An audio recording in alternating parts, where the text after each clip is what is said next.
Assalamualaikum warahmatullahi wabarakatuh. Selamat datang kembali di channel kami.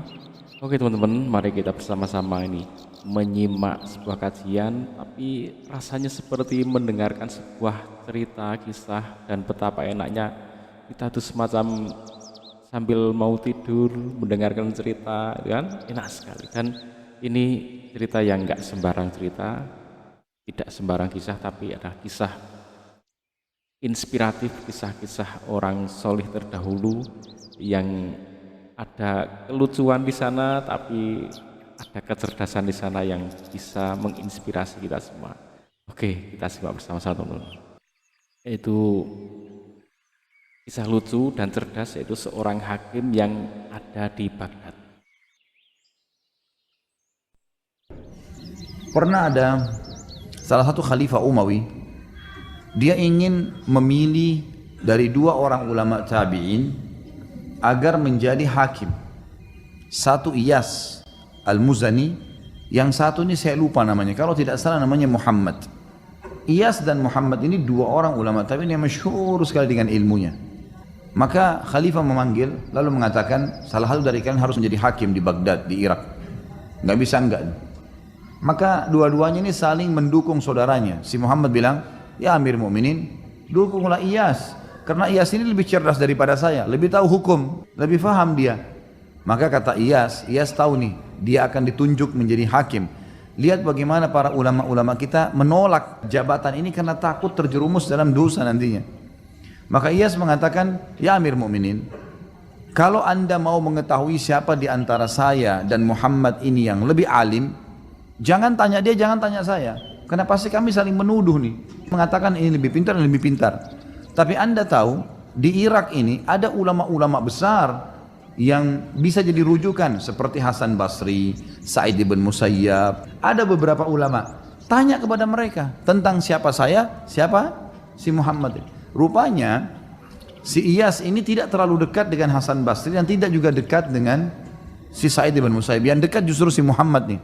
Muhammad ini dalam kisah ini dikatakan tahu kalau si Iyas mau jurumuskan dia, mau jadikan dia sebagai hakim. Dia bilang, ya Amir Mu'minin, enggak usah tanya orang-orang itu. Terus kata Amir Mu'minin, terus gimana caranya? Dia bilang, demi Allah, Iyas lebih pintar dari saya. Kata si Muhammad, karena dia enggak mau jadi hakim. Padahal hakim waktu itu teman-teman sekalian, gajinya lebih tinggi daripada khalifah. Dia bisa menghakimi khalifah bahkan, bukan cuma manusia biasa. Dia diberikan fasilitas tempat tinggal, diberikan kereta kencana, mobil mewah kalau kita sekarang. Enak jabatannya. Orang kalau sekarang memperebutkan itu. Tapi ini dua orang ini nolak, tahu ini bahaya nih. Ini bisa neraka depannya, salah hukum, masalah. Maka kata si Muhammad, ya Amir Mu'minin, tidak usah tanya Hasan Basri, tanya Sa'id bin Musayyib.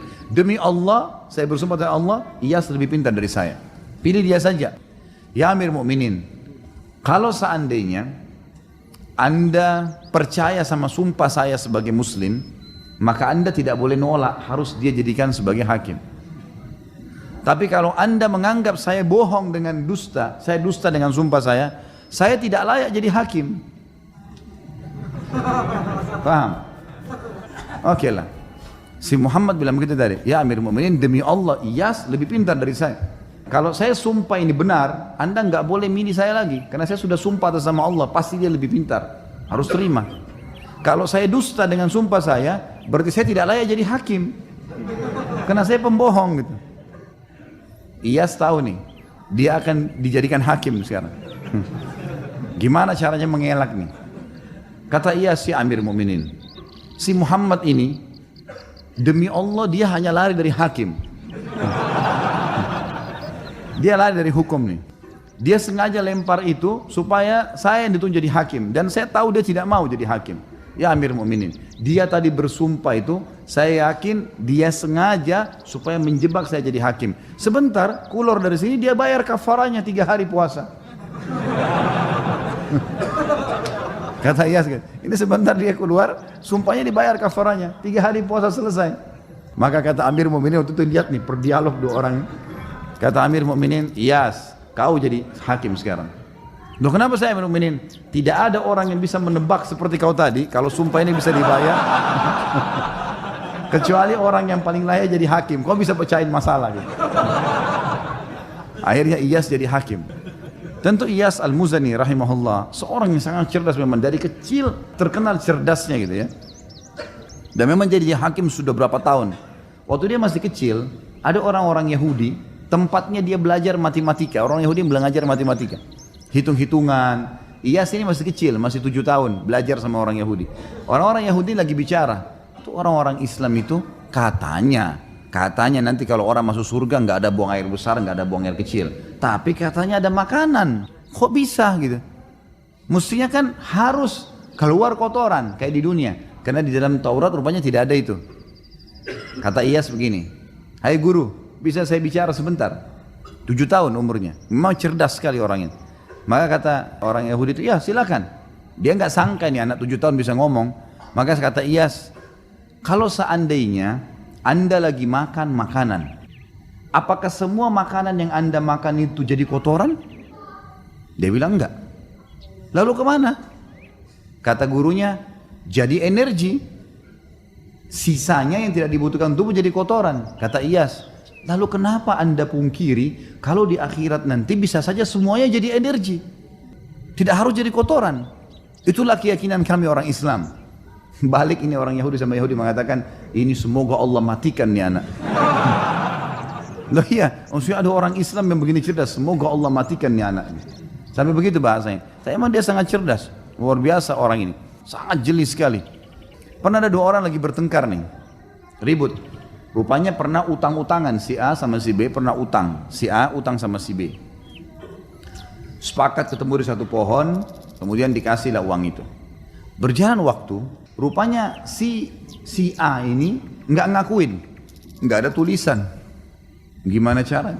Sampai ke pengadilan. Hai Hakim Iyas, bagaimana jalan keluarnya nih? Gitu. Kata Iyas, mana hujjahmu? Disampaikan kepada orang yang menuduh ini, yang menggugat, yang punya uang. Dia bilang, ini teman saya kenal. Di bawah pohon kami janjian. Dan saya kasih dibungkus warna biru, duitnya ada. Kata Iyas, itu saja ya. Ada saksi nggak ada? Ada tertulis nggak ada? Tanya kepada si A yang ini, benar nggak yang dia bilang? Nggak benar. Mana buktinya? Saya nggak pernah kenal orang ini. Saya nggak pernah ambil duit dari dia. Tapi Iyas ini Allah Subhanahu Wa Taala berikan dia feeling, dia merasa memang si B benar nih. Ringkas cerita. Kata Iyas, baiklah. Kalau begitu, dia bilang sama si B, kamu sekarang kembali ke pohon yang dulu kau pinjamkan uang yang kamu sangka itu. Kesana, kemudian coba kau ingat-ingat sambil berdoa sama Allah. Siapa tahu memang kau ingat bukan orang ini yang kamu kasih. Enggak Hakim, sudahlah, ikutin saya, pergi aja. Pergilah si B ini, kembali ke sana, kita ke bawah pohon itu. Lalu Iyas ini mengatakan, kamu tunggu aja di sini sampai dia balik ya. Lalu Iyas sengaja menyibukkan diri dengan kasus-kasus yang lain. Rupanya si A ini duduk di kursi sampai dia merasa aman. Ya rupanya si Iyas ini sibuk, si fulan dipecahin masalahnya gitu.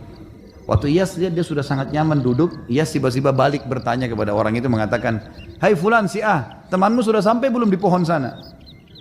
Dia bilang belum. Yang tadi punya masalah ini, dia bilang belum. Kata Iyas, semoga Allah bunuh kau. Berarti kau benar tahu kalau itu pohon itu ada, gitu kan? Jadi tadi dibuat dia aman dulu, baru tiba-tiba Iyas bertanya, temanmu kira-kira sudah sampai belum? Gitu. Dia bilang belum. Gitu. Ini kayaknya yang lain tidak ngerti ceritanya. Yang jelas banyak kasus-kasus seperti itu. Tapi mereka sangat hati-hati. Pernah satu kasus yang lain adalah ada 2 orang zaman dulu kalau musim dingin, mereka masuk ke sebuah tempat namanya hammamat. Ini seperti tempat permandian umum. Orang berendam di air panas, laki-laki sama laki-laki biasanya. Itu umum dipakai laki-laki. Ada 1 orang rupanya dia pakai jubah, bantal dingin baru, warnanya merah, digantung sama dia. Ada orang datang, yang lain lagi 1, pakai jubah warna hijau sudah tua, mandi sama-sama berendam. Rupanya yang pakai mantel hijau ini pencuri. Waktu dia lihat mantel bagus di sebelahnya, mahal, ini dari bludru, maka kemudian dia pun keluar dari tempat mandi itu, berendam itu sebelum orang ini bangun, kemudian dia langsung ngambil jubah warna merah, kemudian dia pergi. Yang punya jubah merah lihat, ini jubah saya diambil, kemudian dia keluar, dia pakai jubahnya dia, karena dia tahu orang ini yang ambil tadi. Sekarang akhirnya si mantel ini berubah. Yang pemilik merah tadi, yang punya merah, yang baru ini, akhirnya dia terpaksa pakai jubah yang warna hijau. Karena jubah merahnya dibawa lari sama orang itu. Dia keluar gak mungkin, kedinginan. Dipakailah jubah yang tua, yang hijau ini. Yang mencuri tadi sudah pakai jubah merah, sudah lari. Dikejarlah sama dia. Ringkas cerita, lewat tidak sengaja di depan pengadilan. Lalu si yang punya jubah hijau teriak, ini fulan mencuri mantel saya. Ada beberapa, kalau kita sekarang polisi, aparat keamanan, ke khilafah yang menjaga depan pengadilan, tangkap dulu. Tangkap, ini orang ini jubah saya. Kok bisa? Ini yang pakai jubah merah bilang, enggak, ini jubah saya, ini sama saya. Loh tadi kan kamu sama saya masuk ke kamar mandi, untuk berendam. Enggak, mungkirin. Pokoknya sudah ini niatnya mencuri. Baiklah, masuk pengadilan. Sama Iyas dihadapin nih. Apa masalah? Nih jubah, inilah ceritanya seperti ini. Bagaimana pendapat kau nih yang pakai jubah merah nih, si pencuri? Ini jubah saya pakai, jelas-jelas punya saya. Dari mana ini orang ngaku gitu? Memang dasarnya mau mencuri. Kata Iyas kepada yang satu, apa alasanmu? Dia bilang nggak ada. Ini baru saya beli. Tapi buktinya sekarang kok pakai warna hijau nih? Loh, saya pakai tadi karena kalau saya nggak pakai saya kedinginan untuk ngejar dia. Apa alasan? Ada saksi? Nggak ada. Ada bukti? Nggak ada. Gimana jalan keluarnya nih mecahin? Coba kalau antum di posisi ini gimana mecahin?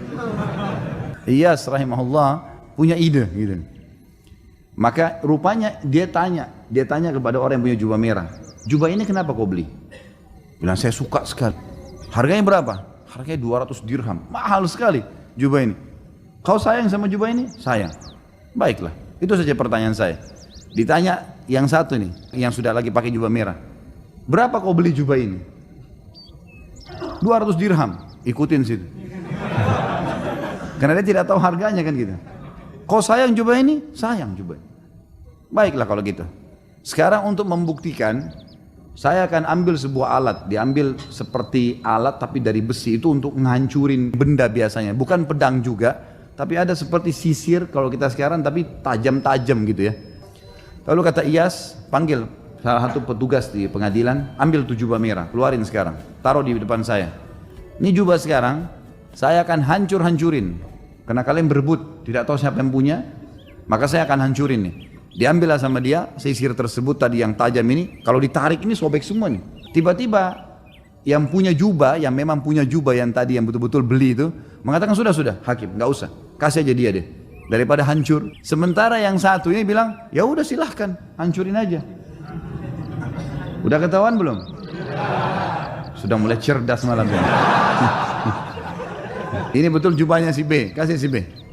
Loh kok bisa si A-nya mungkir? Nggak mungkin. Kalau kau punya kau nggak bakal mau hancurin. Seperti itulah. Dan cukup banyak kasus-kasus dalam pengadilan Islam yang unik sekali.